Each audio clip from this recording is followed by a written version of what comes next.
Hi, this is Editor Sam, and I just want to start this video off by saying that I am not a videographer, and that is going to be immediately manifest to some of you. What's going on here is that I shot this whole interview with a lens that was really kind of made for shooting outside, but I didn't know that until after I got home and got a chance to look at the footage.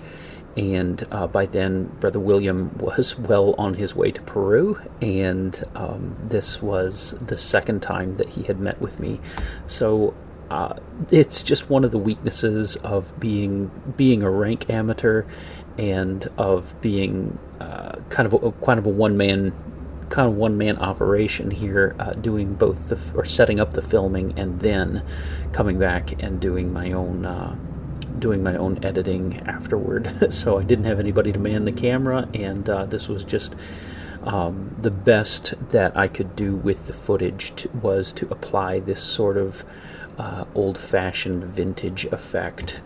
And so I apologize for that. That will not be the norm moving forward. All right. So, Brother Will, it is an enormous pleasure to have you here with me.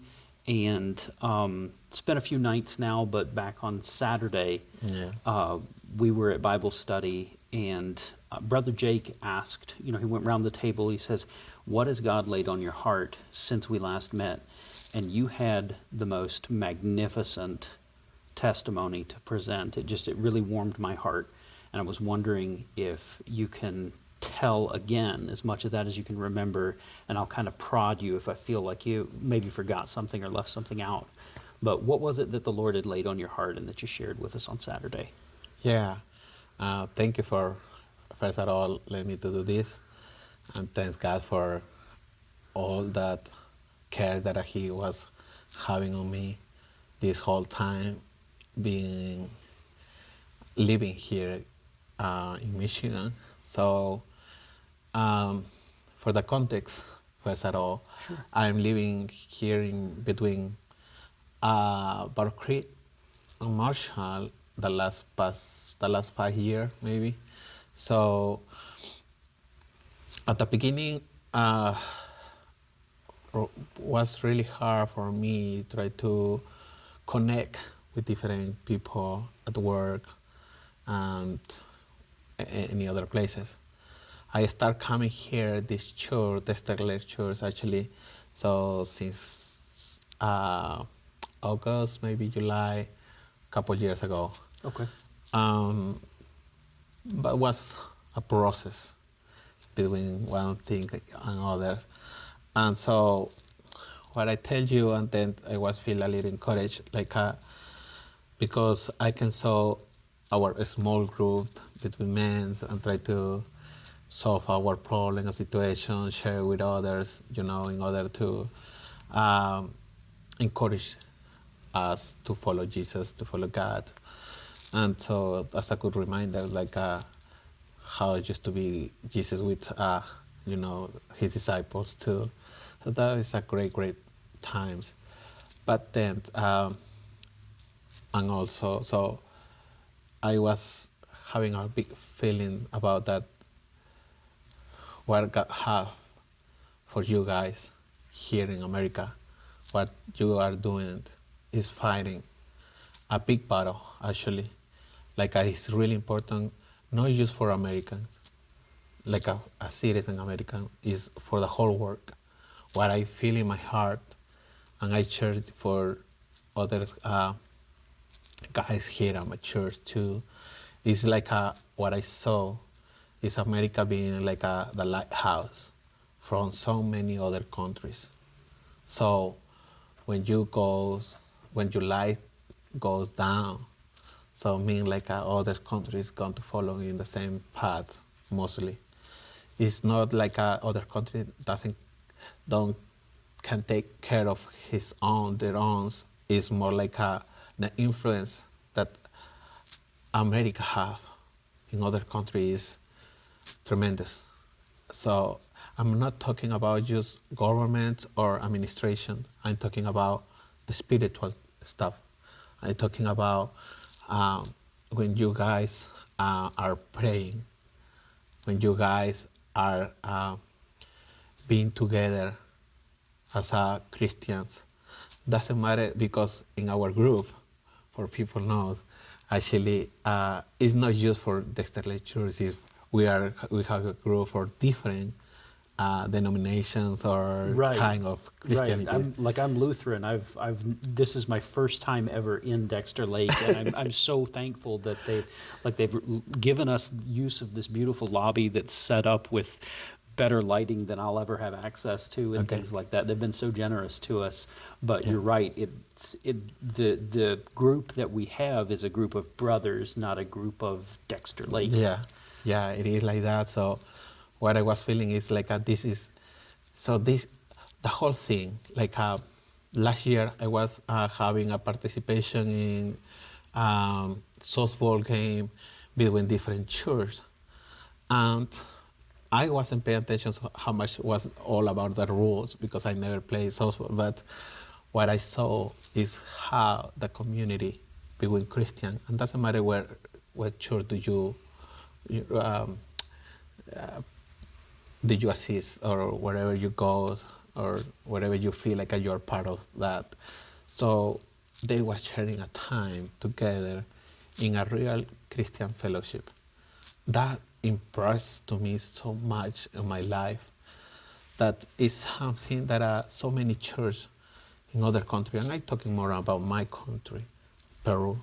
So what I feel is more like everyone is trying to do his own stuff and his own way, and never try to be together. And when they are trying to do something, sometimes something like that, it's really hard. But what that meant here, and that was the part I think so, like we was talking about it. So what I saw, how much meant here, really likes, and they think how much is important family, how much important is relationship between you guys, between what they have to take care about it. So for me, watching these guys praying for the other, even when was against our team, even at the end of the game, they really crushed us by far. So we was praying with them at the end of the game, and nobody was having this kind of feeling like I'm not going to talk with you because you already win me, you know. Sure. So that was so great. That was so awesome. Then here in the Riauch side, like we were having some kind of moment for some members here at church. So then again, unity, share food with those that they could maybe bring nothing at that point, or they could maybe, but somebody else was taking care about that point. So what they was doing it is like the unity in God, what really God wants from us. And we was talking too about the brothers, how we have to be like a brother and sister in God. And it's easily to see by my skin maybe that I am not American, for my language, I maybe have the skill of my language even. So, but they really take care of me like one brother more of this church. And so, and even when I was in the camp, mostly Americans, like maybe a couple Latins there around it, but they didn't check on that, you know, and that means Christianity. So that is what this society really needs. That is what the government needs. That is what we need around the world. Look like a real Christians. So not just say it, it's acting like that.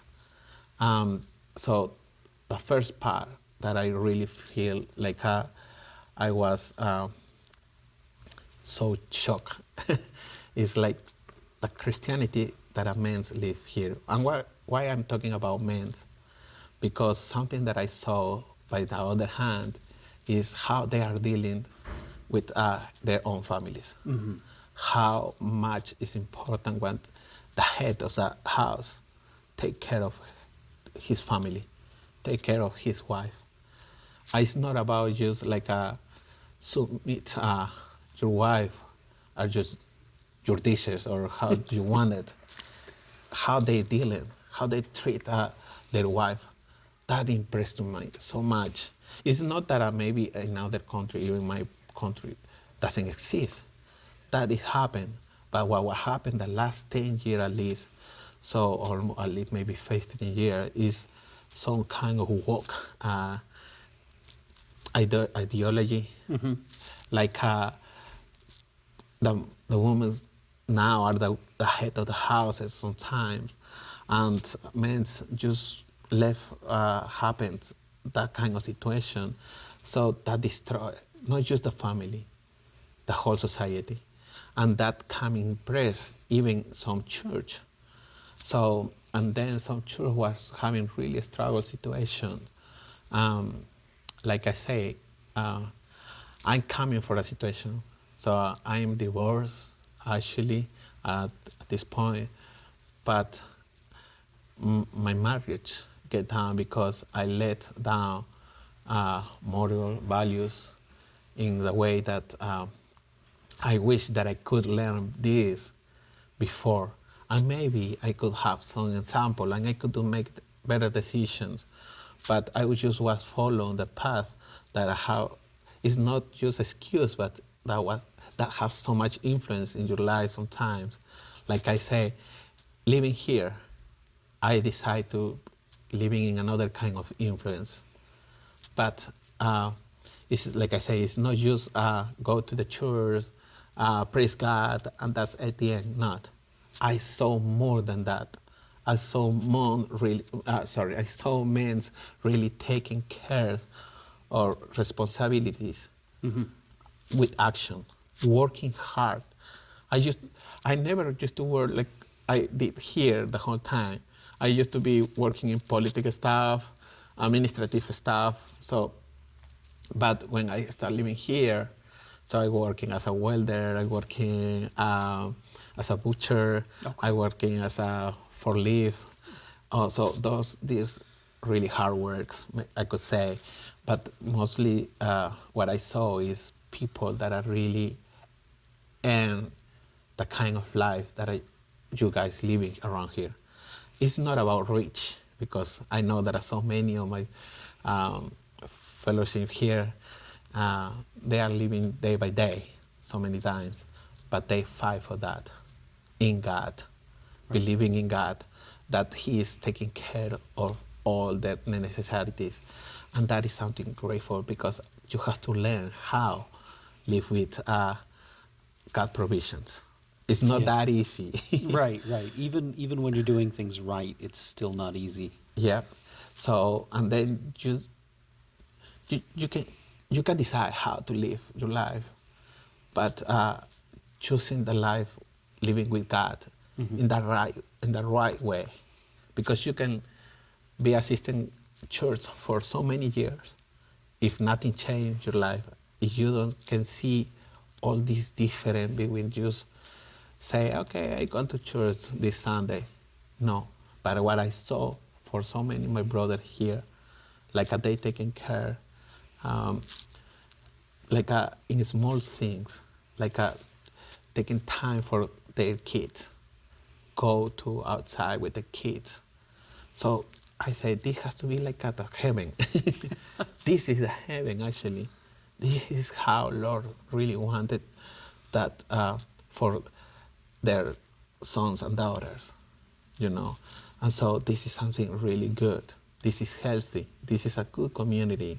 It's not easy to maintain. It's not easy to keep it in that way, because everyone, I know every family, every guy have his own problem and troubles.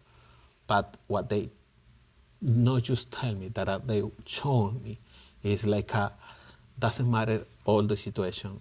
They're going to still pray. They're going to still put their knees on the land, praise to the Lord. They're going to still working really hard and taking care of the economy and their families, even if they have to really fight for that, because it's not that easy outside. So maybe is that kind of concept ideas, like the American have a really easy life because have some commodities, but those commodities doesn't come free.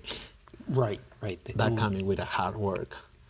And so one of the things that I'm hearing you say is that the Christian life that you saw and encountered and that blessed you here, it contains the time in the Bible and prayer and going and going to church. It has those things, but then after those things are done, it's playing with your children and playing softball with people and working hard and bringing the fruits of that work home to bless other people and to give back to your community. And so there are people who would say that they would say that Christianity, that good and proper Christianity has some shoe leather on it. It goes and does stuff. And I think that's what you're telling me that you saw among the people here in Michigan. Is that Actually, you get in a better words what I was trying to say. I was trying to give you facts, Sure. what I saw, what I learned, what I wanted to teach other in my country too. And there are good people in my country they are really doing the hard part of the work for keep right, the stuff, all the stuff right. Right. So, but what I was trying to encourage at that moment, at that point, when we was with all this group of men, is like, guys, what America is doing is really important. In spirit, I'm talking about spiritual overall. So what you guys are doing, keep doing it, please. Don't how I can say, don't let your arms go down. After that, we talk in that moment Saturday, I can't get that image, or I don't know if this coming for God or what, but like America, or the kind of Christian life here on it, and how is America founded in that kind of ideology, like in the God foundations. So rather remember like Moses when he go in the fire, and he has to be the arms up. yes? And then the others brothers was holding his arm sometimes when he gets really tired. So we can do the same thing. You guys can still keep in like at the arms and the up, and then we can with the other brothers around the world let you guys to hold it for win this big battle, because the big battle is a spiritual battle. Not I'm talking about what is going around the world just right now. Sure. With other stuff that suddenly sometimes that happens. But keeping that kind of values, that kind of idea, to keeping the idea that men have to be acting like men should be, taking care of the food on the table, taking care of the health of their sons and daughters.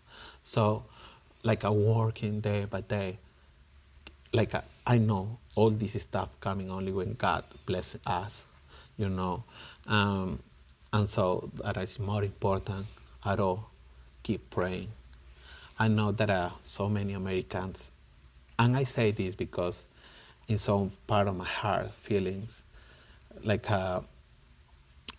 because all the situation what was happening about Latin America people coming here, and mostly South America maybe, because they was in a big trouble, problem and issues, but not just good guys coming and in the good way. I know that they was doing maybe in the wrong way, but I hear so many other guys feeling like, hey, this is not good for us, and it's true, because you are paying taxes for that, we are paying tax for that, so that it maybe is a little escape from the spiritual stuff, but that sometimes across some limits that make maybe try to say, hey, we are doing good on this situation or not.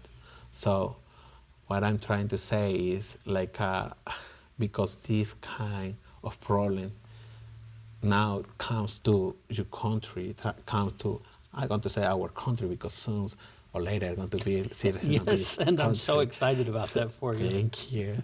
So what I want to say with that, so is like don't believe like you guys are doing wrong.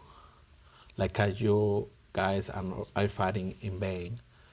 Like your prayers are not being heard by God. God is working in a level that maybe we cannot see it. When I know that guys, you're being here, living here, their own situations, for keep that kind of life, that expensive life over here. Sure.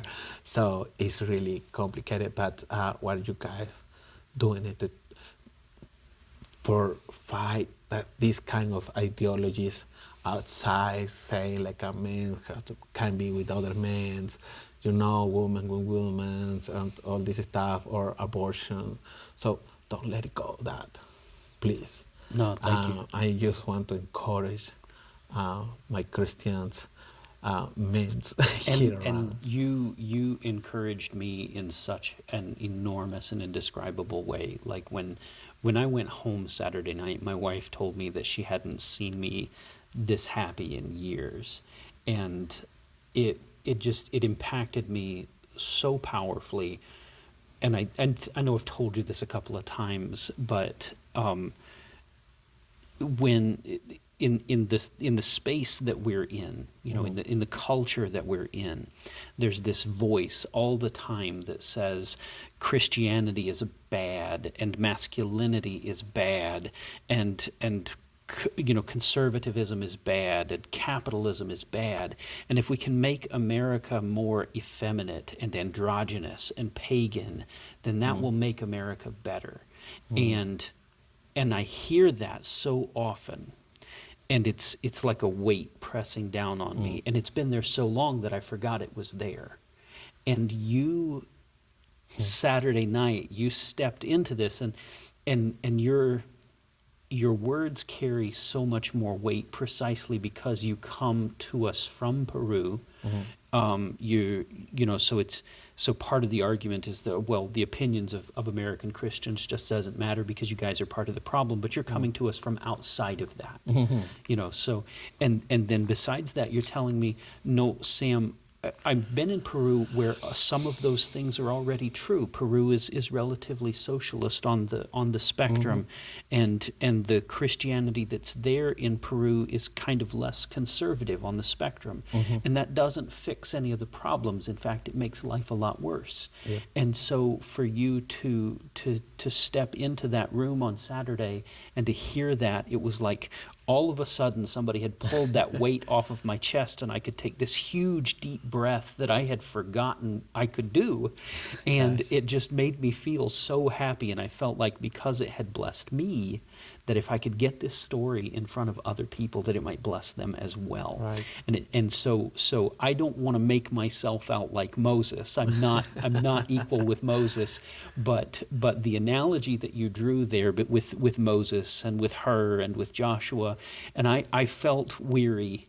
of the fight. I felt weary of holding my arms up, and you definitely came along and refreshed my spirit and gave me an enormous amount of joy with what you'd had to say. And I want to put your words in front of as many just good, normal, blue-collar Christian guys, the guys that are, get their hands dirty, and guys that hold their kids, and guys that work when they're sick, and just remind them that this is a holy life. Yeah, it is. To do these things gives pleasure to the heart of God, and it enriches the lives of other people. Yeah. And so your words had great power, and I bless you in the name of Jesus Christ as you go back to Peru in the coming days, and that you want to bring these words and these ideas and this model of Christianity back to your people. Yeah. And what you talked about with the example that the brothers here had set for you, that's enormous. and it's something I didn't understand for the longest time. There's this place in one of Paul's letters where he's writing to the church. I believe it's a church at Colossae, and he says, we filled up what was lacking for you in the sufferings of Christ. And it's such a strange thing to say, because like, what's lacking in the sufferings of Christ? Nothing, right? But the thing that was lacking was that Christ had not been to Colossae. He had not walked among the people. He had not held their hands. He had not washed their feet. He had not eaten at table with them.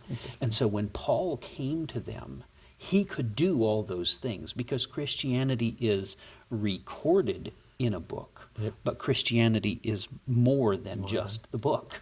And so I'm just so delighted that we were able to in a way to be that for you, and to make that presentation and that example.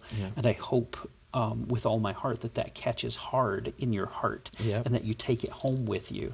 And then here in a couple of years or less, then this is going to be your home. So I'm excited about that too. So you have to say maybe these final words is just like, I'm being blessing here, and this is the way that maybe how God was thinking that it will be better for me. So this is my testimony. This is what I need maybe to learn about American culture, and how is the life around here, the real life. I'm not talking about the citizens, I'm talking about, because in my country there are a lot of rural areas, really hard workers too. So hard workers. And so it's more like Michigan actually. And people have this open heart and mind to God, and to try to do the right thing the whole time.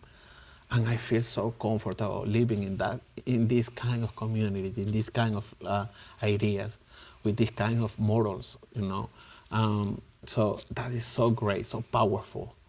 That what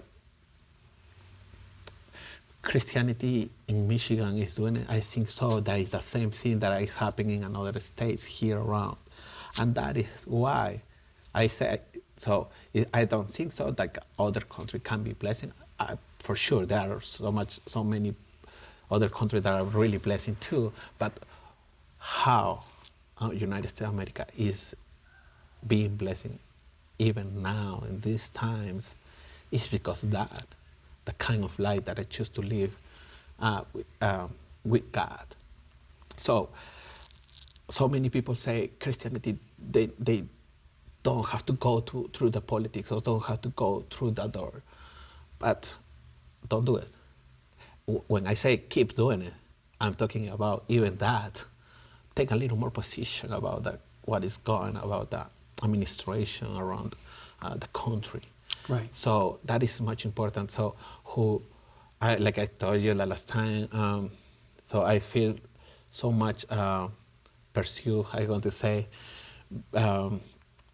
for Charlie Kirk, how he really lead this whole generations, how much he did for next generations, so much value around the world.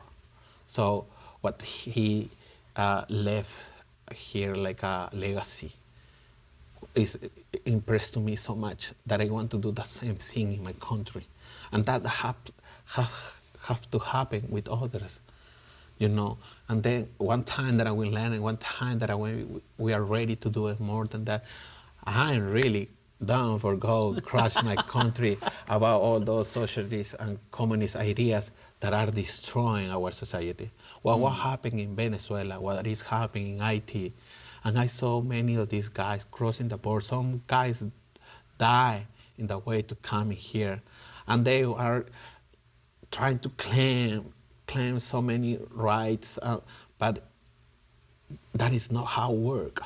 Rules are really important for sustain a good and healthy community, and because God is a God of rules. So that is something that I was doing, okay, how much good we can do if we just are in open hands, or what is going if everything coming down, like in that society, you know. So then it's going to affect our church, it's going to affect our community, it's going to affect our families, like what happened with me before. I decided to let that happen to me, that is true. But I'm for sure think like if anything goes better and we didn't let introduce these ideas, like yeah, the church has to be a little more open to with this colorful flag, you know, Sure. because so many churches believe that was left.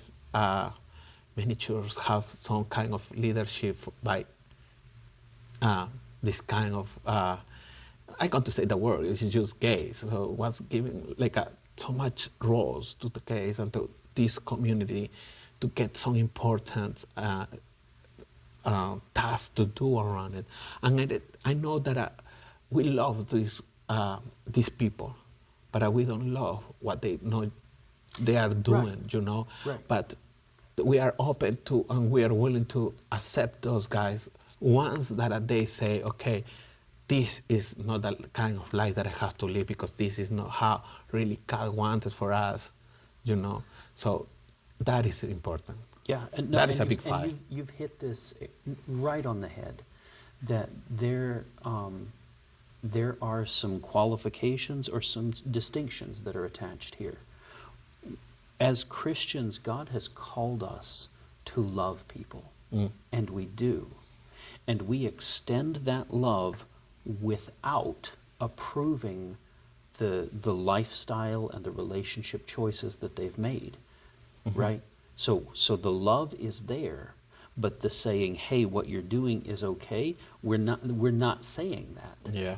You know, and so there are people in that community that don't understand us making that distinction.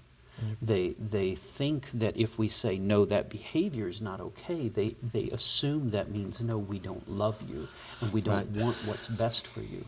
But instead, it's precisely because God, who made humans and made sexuality, that very same God tells us how sexuality works. Right. And so he says, no, this isn't the best way. This isn't what's best for you. And so because we have those instructions from the Maker, that is why we make that qualification. We say, Right. no, this isn't best. And it's Yeah. because we love you that we're telling you that this is not what's best. Yeah. So, Sorry, and just for adding before it goes on my mind. So all this stuff are completely related what is happening in the church and outside of the church. So that is why I'm talking through. I'm trying to talking with people that are involved at church, that are real Christian at this point, and for people that are playing some roles in the government. So for trying to do better, you know. So I'm talking to these people. So this is not for maybe other kind of people that are maybe they're going to say, this kind of speech is for another Christian more. I'm not talking that because I'm going to come back Peru, where I used to work in politics stuff, and we left. We really let pass so many stuff of these ideologies. These kind of people coming sick and just reverse everything rules that was good for the community. So first the community get infected. right. Sooner or later it's going to infect our church too. That is why it's so important that we as a Christians confront and go outside of our church and just in a good, like Jesus did it, you know, like Jesus showed us how to do it. And like my brother here in the church, we was doing it outside with this game, with a softball around the other team, showing how has to be the men's here around it. That little facts are related for this big picture. So maybe we cannot view that, we cannot see the impact of our life, how much impact does in that time. So, but I don't know how God worked in that way, but He take us and make that huge impact in other life, in the whole community, in the whole government, in the whole nation, and around the world. So that is the really controversial times just right now, but we have to still fighting, we have to still praying, we have to still living the kind of life that Jesus showed us how to live. And I used to maybe being that way, but I learned I wasn't focused in Jesus, like Peter, I think so, did in the boat when Jesus said, "Come down," and he let down his eyes, and then start coming some troubles. Okay, I wasn't that. Maybe for him was like a few seconds. For me, was like a years in that kind of waters. So, but coming here, I really feel like Jesus extend His hands through my brothers. So when I read in the Bible, Jesus say, when you are doing one of these things to my, was Jesus references to God, when God say, when you did all this stuff for one of my little brothers and sister, when we saw you, and then they reply, when we saw you like sick, when we saw you like poor, and then God replies about that context. So I was in that position before. And you guys, I'm really thank you and grateful for what your people, this nation, did for me. And how much I feel loved over here. And I really appreciate a lot how they was taking care about that I can grow up again in my Christianity life. And so now that I feel like, okay, I'm ready for go and do the same thing, because that is the idea to follow Jesus, right? Yes. Yeah. Yeah. I guess my deepest regret in all of this is I didn't meet you until this past Saturday, but we do have phone numbers now, and we can go back and forth a little bit now, and I'm so excited to know you, and and I look forward to hearing of the great triumphs of the gospel in Peru, and you mentioned that you might do some remote learning, or some remote teaching rather. Some remote teaching on Spanish. My pleasure. I would love to be a part of that if I can at all. Okay. But I hope like my language and the ideas that I was trying to say goes good. I think it definitely will. It just struck my heart so deeply, and I can't imagine other people hearing what you have to say and not being impacted about that. So I'm deeply, deeply grateful to you, Will, for meeting with me twice now to do this. Yeah, right. I'm so thankful, and and I bless you in your travels, and in your endeavors in the months ahead. Thank you, brother. Thank you so much. Thank you for letting me do this.